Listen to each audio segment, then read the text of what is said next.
won't be able to be armed. We will take all weapons.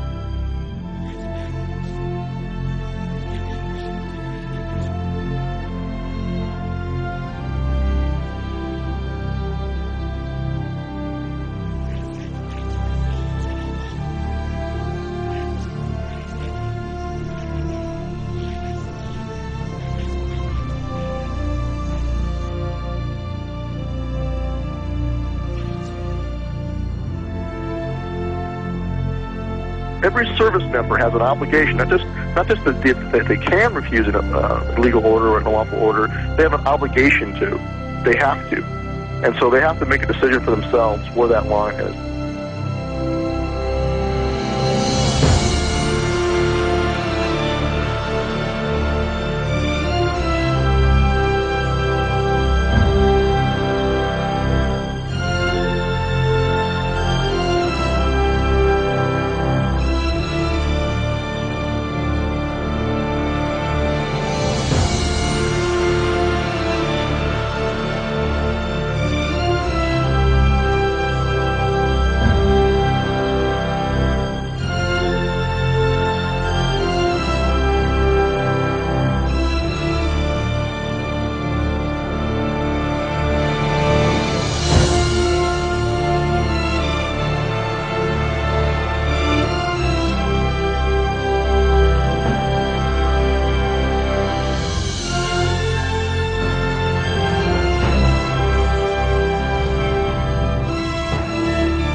That anyone can understand why these people, after 6 days, are still in this filthy, miserable convention center. Why are they still here? There's the freeway here. I tell you what I would have done, what I would still do, I would say, let them walk out of here. Let them walk away from the filth.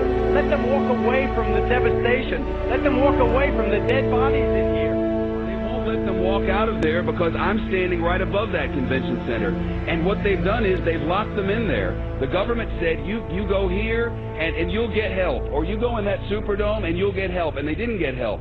They got locked in there and they watched people being killed around them. And they watched people starving. And they watched elderly people not get any medicine. And now they know it's happening because we've been telling them repeatedly over and over every day. And you know what they're doing now? And I'm not blaming anyone. I'm telling you what's happening.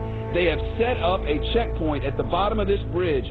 This is the bridge that takes you from New Orleans over into Gretna, from Orleans Parish into Jefferson's Parish. It's the only way out. It's the connection to the rest of the world. And they've set up a checkpoint, and anyone who walks up out of that city now is turned around. You are not allowed to go to Gretna, Louisiana from New Orleans, Louisiana. Over there, there's hope. Over there, there's electricity. Over there, there's food and water. But you cannot go from there to there. I think the government will not allow you to do it. It's a fact.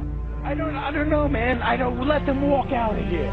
Let them walk the hell out of here. Let them get on that interstate and walk out. We had Walmart deliver 3 trucks of water, trailer trucks of water. FEMA turned them back. They said we didn't need them. This was a week ago.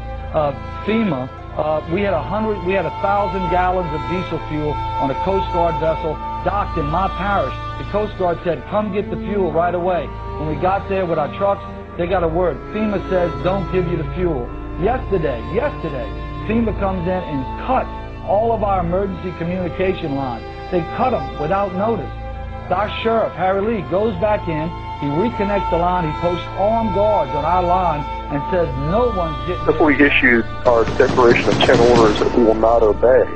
And what those are designed to do is to get the troops thinking ahead of time about where their line in the sand is in advance. And that's what we're hearing in feedback from people in National Guard units is that in Katrina, that's kind of what happened, is the police and the military there, the National Guardsmen, were caught off guard and really hadn't thought about it in advance. Walking up and down these streets, you don't want to think about the stuff that you're going to have to do. Somebody pops around the corner. Let me shoot in America.